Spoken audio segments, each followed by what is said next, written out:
Man, we got the music going. It's one of those great days. Just had a nice breeze come through. Oh, it feels great, doesn't it? Yes, As if on indeed. cue, it just started. Yes, It just started up. Great stuff. So many people walking to save lives, live healthier lifestyles, and raise critical funds to fight the nation's #1 cause of death, cardiovascular disease. This is quite a story. 8 years ago, King McClure had a dream to play basketball for the Baylor Bears.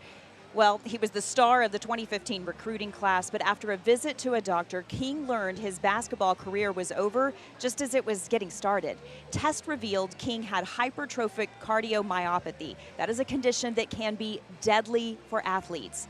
It's an incredible survivor story to share, and King McClure is here with us to share it. King, we are so glad you took some time to come visit us this morning. I'm glad to be here. It's a great day. Absolutely it is. So 23,000 people under the age of 18 experience sudden cardiac arrest annually out of the hospital. It is the leading cause of death for student athletes, and you believe you could have been one of those. I could have. I think we see too many times in the news something happens to an athlete. Yes. And we don't know. They don't know that they had anything wrong with them until it's too late.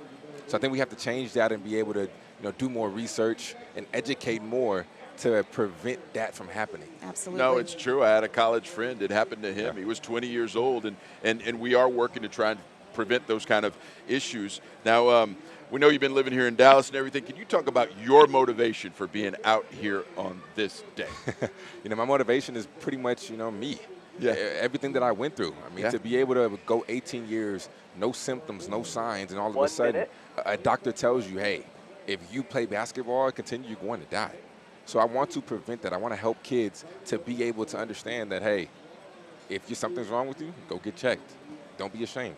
And how do you square that? Because mentally, you're prepped, you're ready. That's what you're here for, is to go play basketball. So how do you square it with knowing that that's dangerous now? Hey, it's just education and awareness. Yeah. That's how you have to deal with it. You take what you went through and you take your story, your pain, and be able to inspire and help others. It's the biggest thing, the biggest mission for me. Can you talk about staying around the game so that you can still kind of get that juice from the game that you loved your whole life? Yeah, 100%. When I was told I couldn't go to the NBA, I joined ESPN.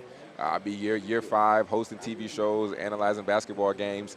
So being able to still be around the game, do what I love is huge. And now I can make an impact and show other young African-American men that, hey, you can go down this lane. You don't have to be an athlete or any other stereotype. You can go down this lane of being on TV. It's possible. It works. Listen, it's great work. There's so many avenues to take, Absolutely. man. We are so glad that you joined us this morning, and we're so glad you're here. Yeah. I'm glad to be Truly. here. King, you're always an athlete, no matter what. No matter what. Thank you for your time. Thank We're you glad all. you're here. Yes, sir.